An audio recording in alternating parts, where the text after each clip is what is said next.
It's Mr. Nobody.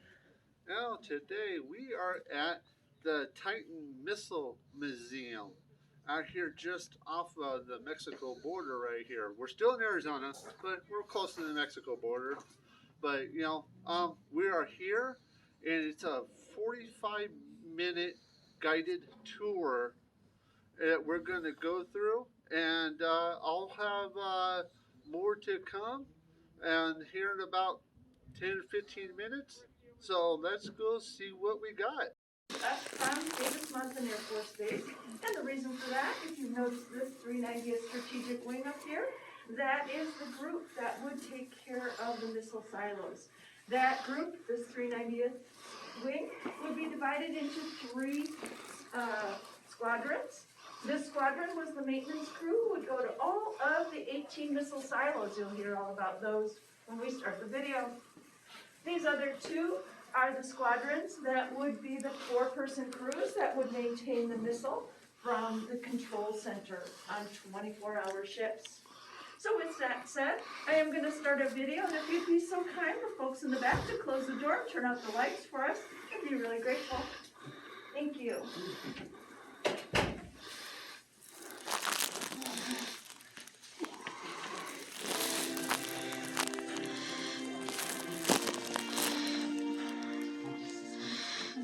Welcome to the Titan Missile Museum. You're about to tour Complex 571-7. This site was operational from 1963 to 1982 and was one of 18 silos here in the Tucson area. Before going on the tour, we're going to watch a brief video explaining the Cold War and the part that the Titan II intercontinental ballistic missile played in it.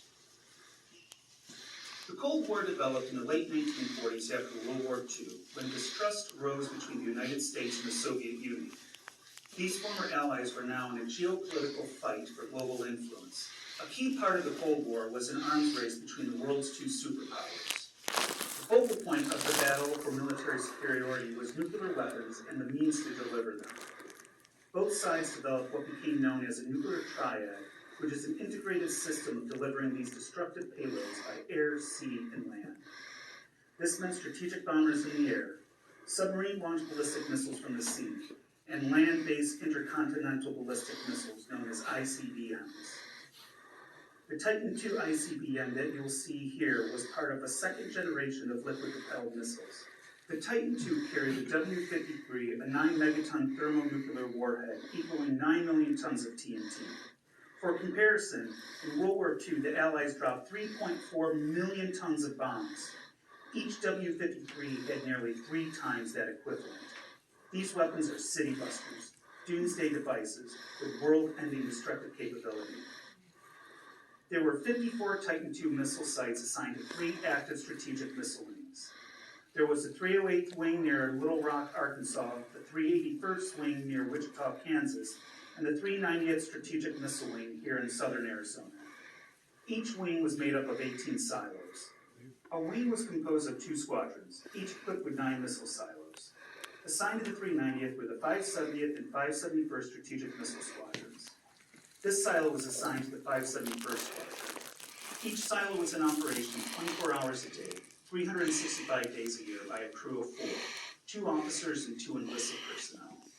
Crews were assigned to their silos for 24-hour shifts called alerts. The Titan II missiles sitting in their hardened protected silos with their ability to launch in less than a minute were a credible threat of a retaliatory or second strike against a preemptive nuclear attack. This meant that an aggressor could not expect that a first strike would destroy all the opponent's nuclear strike capability. The aggressor would in return be devastated in a second strike. This is known as mutually assured destruction. If one side launches, then the other will respond, at least as forcefully, ensuring that both countries will be annihilated. This concept was also expressed as peace through deterrence. The theory is that since neither side could win a nuclear war, that neither side would start one.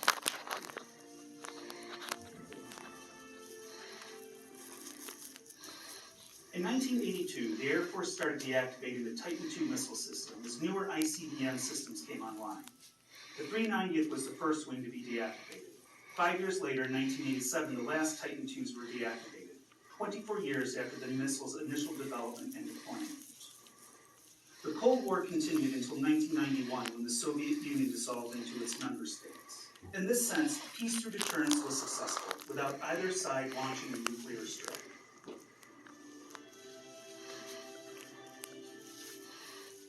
Before going on the tour, I'd like to cover a few safety items.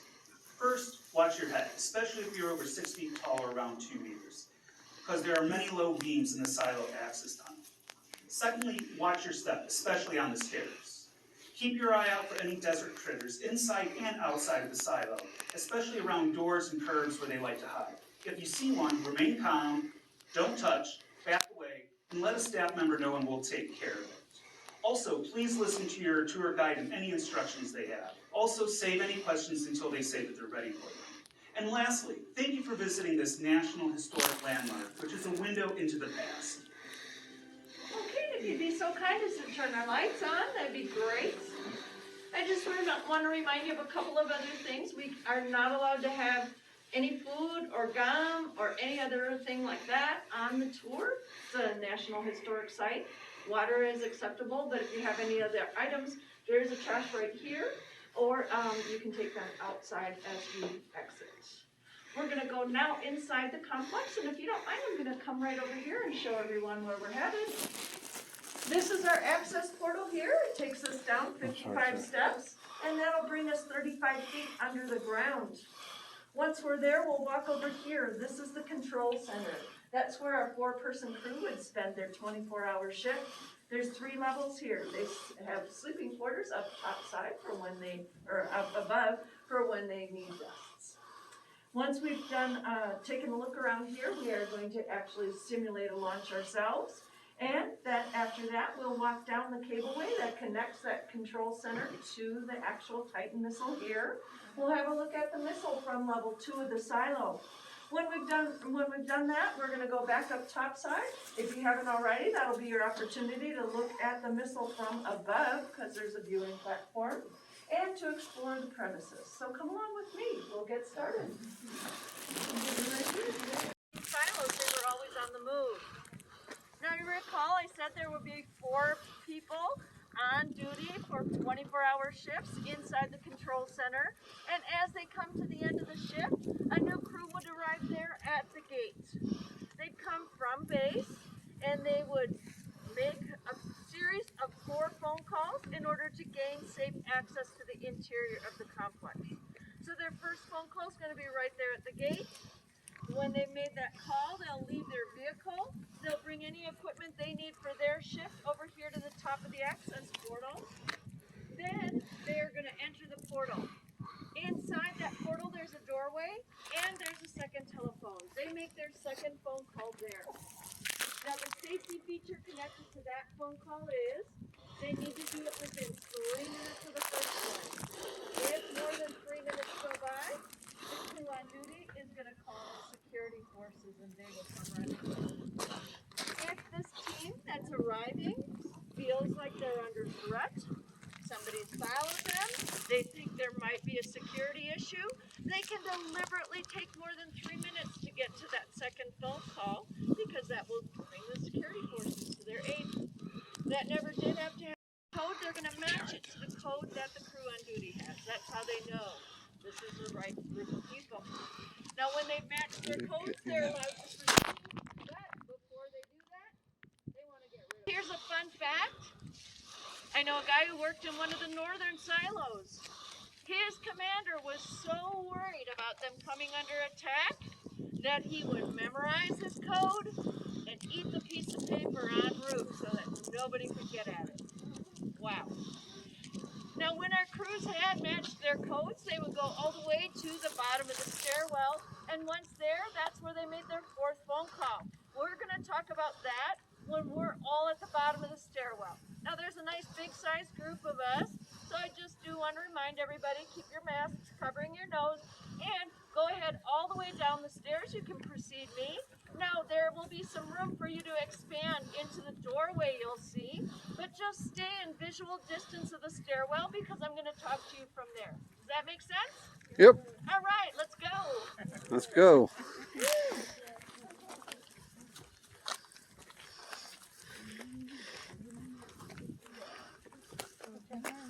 I'm doing video going down there. Huh? I'm doing video going down there. Yeah, I thought I had the video going and I missed the first portion of what she was saying. Oh, yeah, that's crazy.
Now we're going down the corridor here, all the way down to the very bottom. All that clanking you're hearing is these metal, all this metal underneath our feet, all that steel.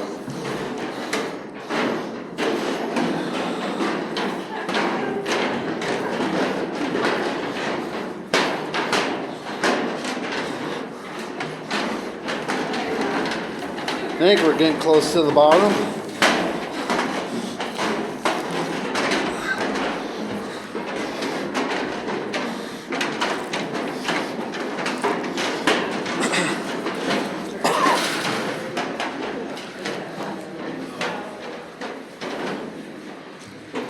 Alright, made it to the bottom.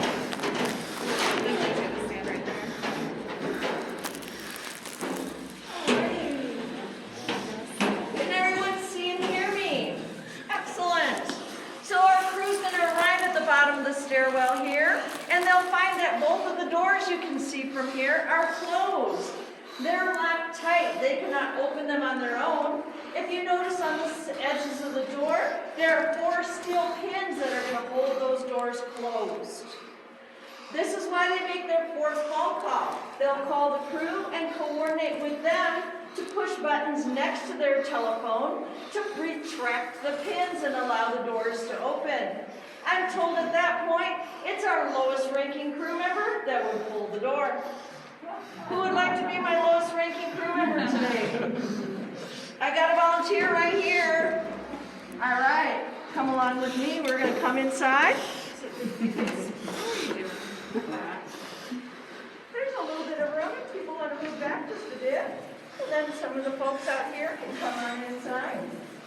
This is going to be the door you're going to give a demo on. If you want to stand right here by the door. And I'll have other folks come on in and fill in. Get a look at this. Come on in. There's still a little bit of room. There we go. Right here. Yeah.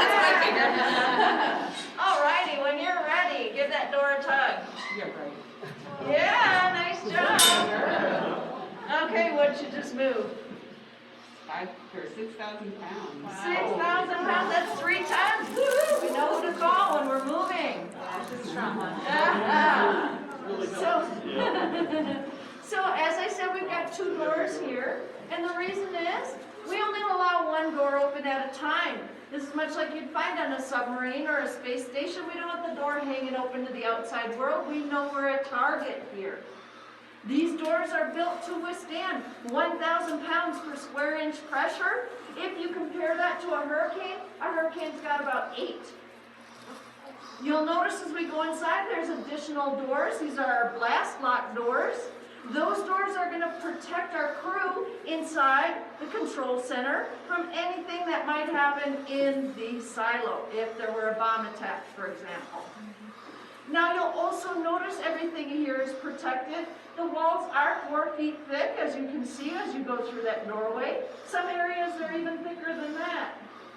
You'll also see that the equipment is shock protected. So if there's blast radiation, the milled edges of the doors will prevent that from coming through. There are also going to be shock absorbers along the walls. You'll see that inside. And all of our cabling is extra long and flexible tubing, and even the lights themselves are hanging on springs. So come along inside. We're going to go to the left over that way to get inside of the control center. There you go. Yeah, I really do.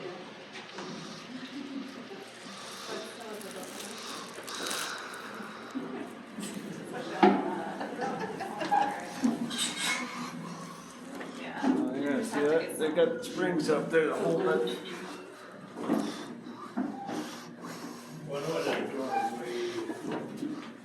They got that where they tied this hook onto it. They crank that down to keep the door shut.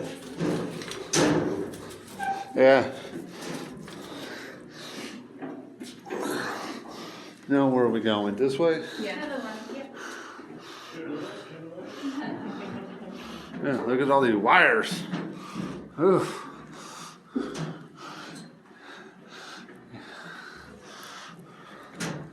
There's all the hard hats. All the hard hats right here. Something like, looks like some baggage there.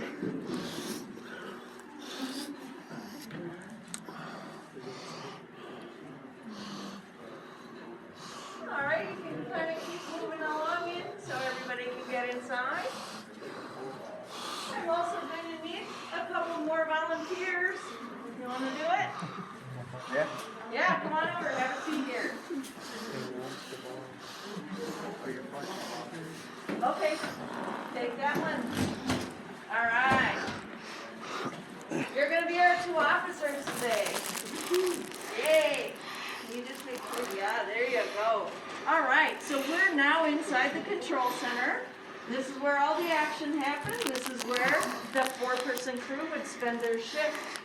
This part of the complex where they would spend their time has 3 levels. Up above us, there are crew quarters. You might remember that from the video. There's some bunk beds up there, kitchen. That's where our crew would go and take breaks. In fact, that's the only place they can be by themselves. Everywhere else is a no-loan zone, 2-person policy. You'll see that come up over and over again. We always want to have 2 people involved in all processes, just for everyone's safety and security. Now down below us, we've got a maintenance level.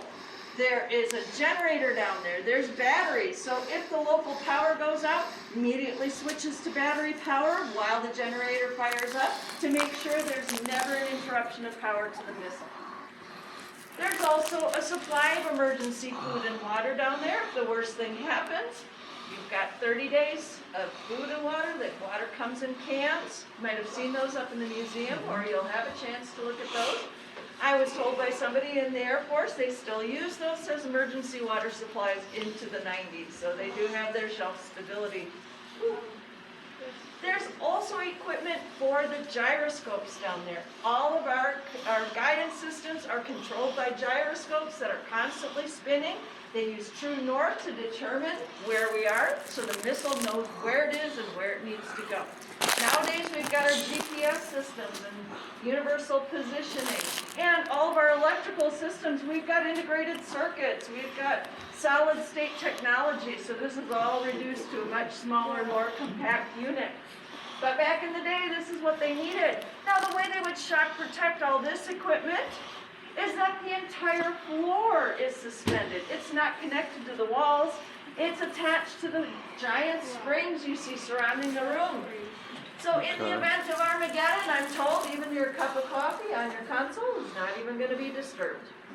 Fortunately, we never had to find that out. Now, as I said, our 4-person crew has 2 officers. Officers get nice gray chairs to sit in during their shift. You, young sir, you are our commander. You are in charge of everything here. I love people's look on their face when I tell them that. You're our deputy commander. I also see a smile there because you've got some important duties. You're going to take care of all of our communication systems. You see that behind us. Now those communications, we did use a phone coming in, that was a direct line, didn't even have dial. You also notice there are dial phones. Did have somebody ask me what that was. Okay. But most of your communication with the outside world is going to be through the radio. Now you may remember when you were driving into the museum, there's a giant radio tower out front. That's a high frequency radio tower. There's a backup that's underground that comes up as needed. It's used now for ham radio, so if you have a ham radio license, you're allowed to use it. But they wanted lots of redundancy. They didn't want to get cut off, as you can see. Once that radio's out, you're in trouble. So there was a regular radio tower, plus 2 backups for that one that would be underground, only to come up as needed. There's also a low-frequency radio tower. It's got 2 wheels, it looks like, goes all the way underground, measures vibrations in the earth, so the only thing that's going to be transmitted there is data and not voice. One more tower is the ultra-high frequency tower, and that's used to communicate with looking glass for emergency communications as needed. Have any of you heard of looking glass in connection with the Cold War? Yeah, a few hands. So there was a plane in the air 24/7 all the years of the Cold War. It was called looking glass, used for communications as needed. If you'd like to see a version of looking glass, they have one at Pima Air and Space Museum. You can go take a look there. It's up in Tucson. I was just there a couple weeks ago. Yay! Yeah. So, your other duties as deputy are going to involve timekeeping and keeping track of personnel. There's a locator board with a piece of plexiglass and a grease pencil. At any time, there may be maintenance crews working on the missile or silo or somewhere else in the complex. You're going to keep track of where they are for everyone's safety and security. The other 2 people on our crew are enlisted personnel. One is our ballistic missile analyst technician. They're going to use all the panels here to maintain all those electrical systems I mentioned on the missile. One of their big jobs is that guidance control system because that's constantly getting energy and keeping track. Our 4th person is our missile facilities technician. They're going to use these panels here to keep track of 30 systems and subsystems that keep everything operational on the entire complex. One of their important duties is they have to maintain the missile at 60 degrees Fahrenheit at all times. The reason for that is this missile has liquid propellants. The step beyond our earlier missile systems is those liquid propellants are sitting on board the missile ready to go at all times. There's a fuel and an oxidizer, and those need to be kept at 60 degrees Fahrenheit or the missile's not going to function properly. We're going to talk more about that fuel and oxidizer in a moment. Now, when our 4-person crew would come in for their shift, the first thing they'd have to do is go through all the panels and all the systems and subsystems, make sure everything's functioning the way it should be. They're also going to be getting communications, giving them instructions, testing them on the launch sequence. Now let's talk about that a little bit. You'll notice here on the commander's console, we've got 3 targets mentioned, 1, 2, and 3. Any thoughts on what those targets might possibly be?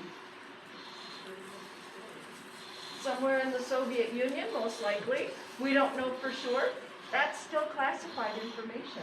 Anything connected to the Cold War has no automatic declassification date, not subject to FOIA requests. Our crew would not know that information either, and the big reason for that, security. We don't want the information to get out either by accident or intent, but there's a psychological component. If you know what that target is, it might burden you, and you might hesitate, and they wanted to make sure nobody would hesitate if called upon to do the launch. Now, who decides it's launch time? President, I heard that. Yeah, President of the United States is the commander-in-chief. That is the person who makes the decision. That's what that nuclear football is all about. Now, the president cannot wake up grumpy one morning and decide, you know what, I'm tired of this Cold War, let's heat it up. Nope, that could not have happened. The president was dependent on getting verified information from NORAD, confirming that there were missiles in the air ready and en route to the United States. And that meant there's only about a half an hour to act, so the president would need to make that decision very quickly, would consult chiefs of staff, all the people would be involved, but It's ultimately the president who chooses, and the president would then transmit those codes to the Pentagon. Those codes aren't transmitted, nothing further is going to happen. Once the Pentagon gets those codes, though, the Pentagon will be in touch with Strategic Air Command in Omaha, Nebraska, and that's who's going to send out a message to everyone. Emergency action message. It's going to come here. It's going to come to all the 54 Titan II silos. But if you recall from the video, it's a nuclear triad. Land, sea, and air. We've got planes in the air, submarines in the water, all over the planet. Lots of people are involved. Everyone needs to get the message. It's time to go. When that message gets sent out, it's going to sound something like this.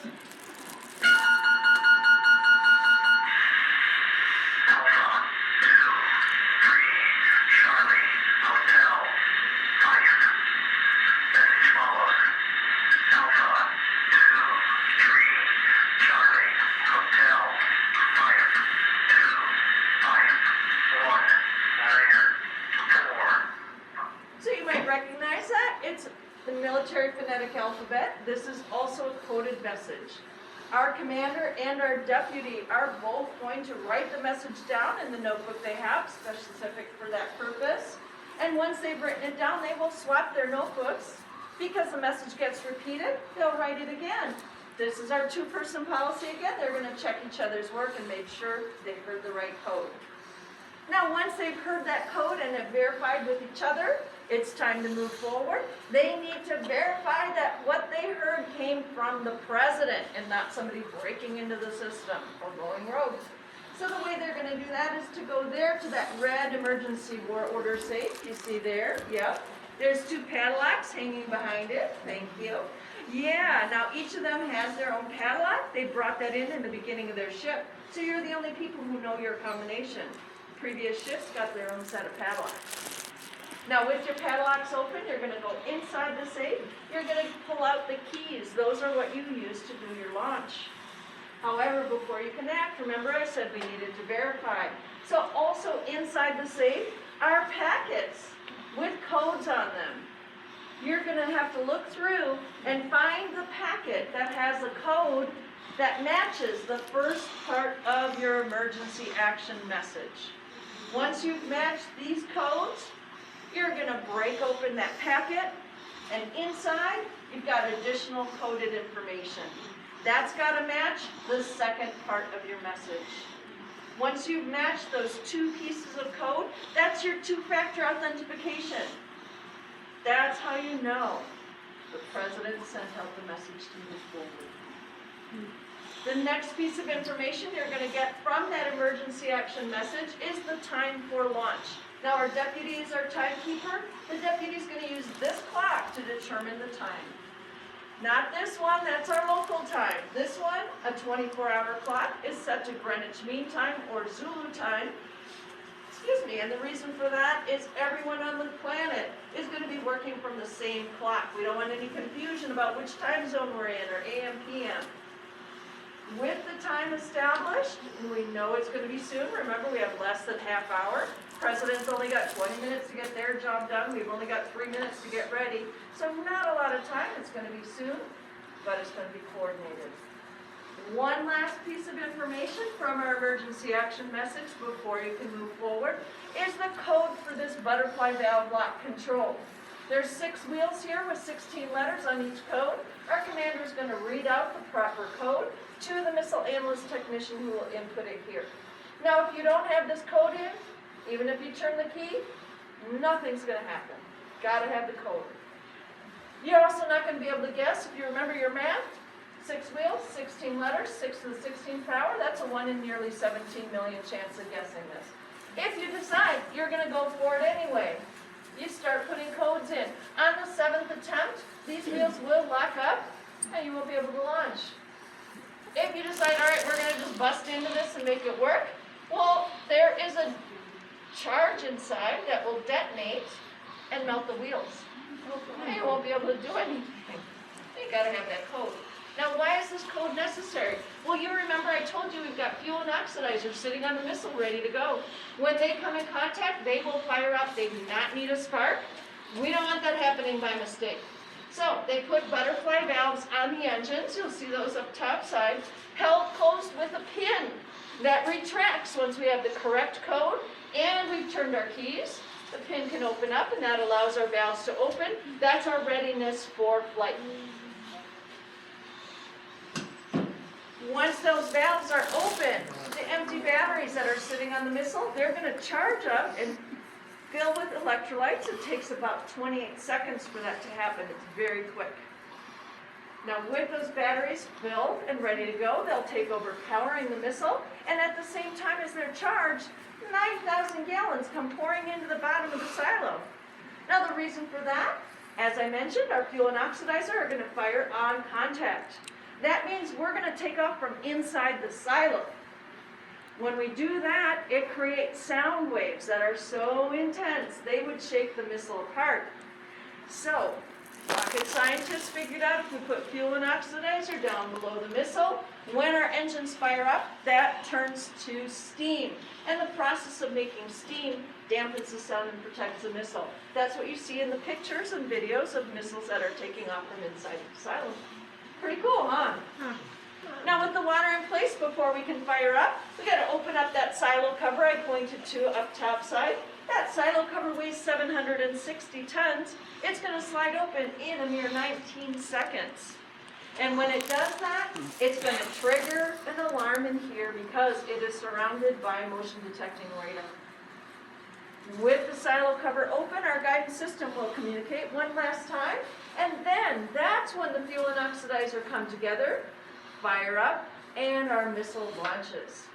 Now this is a cool step ahead technologically because our earlier missile systems used liquid propellants, but they depended on liquid oxygen, which boils away at minus 290 degrees, minus 290. So it's a gas at room temperature and it cannot be used as fuel. That means we couldn't keep those on the missile. We had to put it on at the launch time and we had to take the missile out of the silo so we didn't get our exciting steam either. That meant those earlier launches needed a half hour or more to complete, and we realized we don't have that much time. With the Titan II and our new fuel and oxidizer, we've reduced our launch time down to 58 seconds. So, are my gentlemen ready to turn the key and do the launch? All right, your key is here. Again, it's a two-person action. Your key is way over on the side. One person can't reach both. But what our commander's going to do is do a short countdown, 3, 2, 1. You'll both turn your keys to the right 1/4 turn when that person does that. Go for it. 3, 2, 1. There you go. Turn that key, hold it, and let go. All right, that's it. Now what do we see lighting up here, starting with the green one? Launch enabled. And batteries activated. So that means that the computer's taken over the process. Once you turn that key, you cannot change your mind. Butterfly valves have opened up. Empty batteries are filling up with electrolytes. It's going to be 28 seconds, which is going to feel like an eternity at this point. That's why they got their cigarette tray there and think they made good use of it. Lots of stress down here. Do we have a new light? Oh, yes, we do. APS power. That's our batteries fully charged. And silo's off. That's our silo door flying open. Meanwhile, water's pouring into the bottom of the silo. Do we have a new light? We sure do. That's our guidance system communicating one last time. Here we take another breath as we wait. And what do we see here? Reset. Lift off, right? Yeah. Reset. Let's start all over. That was not an option. That was only when they would test the sequence, because they would do tests with fake codes just to make sure everything was working. Alrighty, you have a memento. You launched. Well, you turned the key anyway. So you know what we're going to do now is we're going to walk all the way down the cableway because at the very end there's 3 windows and we can look out at the missile from those 3 windows. As you walk down, you'll notice what looks like spacesuits hanging. Those were used when they would work with that fuel and oxidizer. It's super toxic. So they need the protection. So please do precede me all the way down to the end of the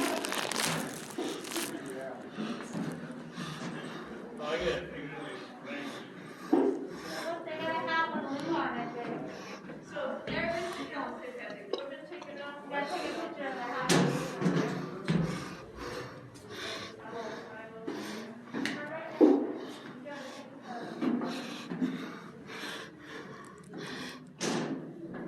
Oh, there's those radiation suits that they had to wear right there. Oh, wow. There's those radiation suits.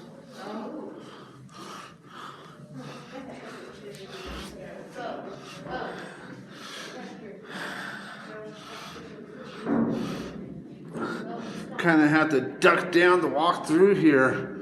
Everything's like so short.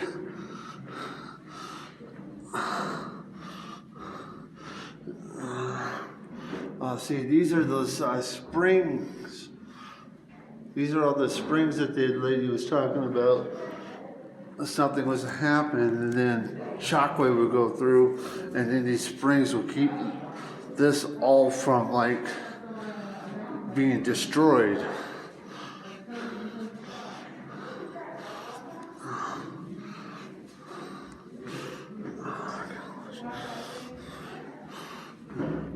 Now there's a phone there.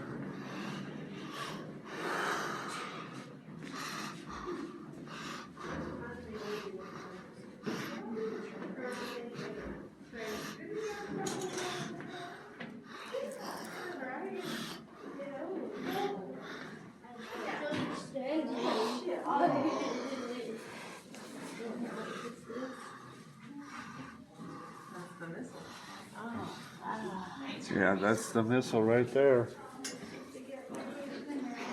Yep.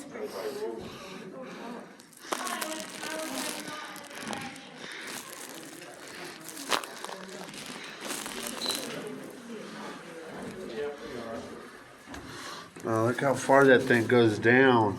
Alrighty, yes, how far it goes down? It goes down 150 feet or 9 levels. Oh my And God. there's room for that water below to fill in during our launch sequence. That 150 feet accommodates a missile that's 103 feet tall, 10 feet in diameter. It's the largest ICBM ever deployed by the United States. We've gone with smaller missiles and smaller warheads because we've got more advanced accuracy with our guidance systems. Now we've got universal positioning. So instead of a missile that's 3/4 of a mile on target, 87% of the time, we pick which window of the building it's going to go into. So that's why this has been decommissioned. They intended to use it for 10 years, but these were actually used for 24, so they had a good long life. The other cool thing, when it takes off, I said it takes off from inside of our silo right here. It's got the force of 2 747 jets when it does that, and it will fly up to 6,300 miles to get to its target. It's going to arrive in about 30 minutes to a half hour, which means it travels at 20 times the speed of sound, or 17,000 miles per hour. The most phenomenal thing about that, in my opinion, is that when it takes off, it's only powered for 5.5 minutes. Stage 1 lasts for about 2.5 minutes. It'll take it about 40 miles into the air. Stage 2 lasts for about 3 minutes. That'll take it approximately 200 additional miles into the air. The entire rest of its trajectory, it's flying on ballistics alone, just like a bullet. Now the other cool thing is, all the metal you see there, that's going to drop off. Those are our stages. And up at the very top, that's our black re-entry vehicle. That's all that's going to be left as it exits the atmosphere. As it re-enters the atmosphere, all that black re-entry vehicle burns off. That leaves just the warhead. Wow. Now the cool upside to all of that is because the Titan IIs are designed to exit the atmosphere, they were used in the space program. So Neil Armstrong actually rode in one instead of a black re-entry vehicle that burns up, which would not be cool. He was in his capsule, so he was protected when he came back. We also used 2 of them for 2 of the Viking missions to Mars, and one was used for the Voyager mission that's still sending data to us from outside of the solar system. Whew, that's pretty darn cool. It is. I want to see this thing from the bottom. Yeah, right? So even after all of them were decommissioned and no longer used for this space program, they still had a life launching satellites from Vandenberg Air Force Base. The most recent one was used in 2003. Now the missile we see before us, that's not the one deployed here. It's a training missile brought to us from Vandenberg Air Force Base, and the reason for that, or excuse me, from Shepherd Air Force Base, and the reason for that is that it never had propellants on it. So this one weighs a mere 15,000 pounds, but if it were fully loaded, it would weigh 330,000 pounds. Now we have this one here because those propellants are so toxic, even remnants of it would make it too hazardous for us to hang out. So we do need to go back up top side, so if you'd be so kind as to go back down the cableway and to the top of the stairs. If you missed that red can coming in, it's right as we go out the doorway. And I'll meet you at the top side. We'll finish up our tour and you'll have a chance to do some exploring on your own and ask me any questions you may have. I hope everybody enjoyed that video. It is a long video. It was a 45-minute guided tour, but it was pretty freaking cool. It was only like just over $14 just to get in, and you walk through that whole corridor into the bunker with all their computers and everything, and then they sit there and talk and do a whole role play. Yeah, that was pretty cool. But, you know, I hope everybody liked it. I will get everything posted. Give me a big thumbs up. Smash that like button. Any new subscribers, please subscribe out to my channel. Then push the notification bell to get future updates on my channel. I appreciate everybody. Thank you for viewing. I'll see you on the next video. Mr. Nobody signing out. And look at this. And that's a security truck. I want to say it's a Jeep because what it kind of looks like. But if anybody has any idea what this is, drop me a comment. And because I would like to find out. And it's pretty cool. So yeah, just drop me a comment, let me know. I appreciate it. Thank you.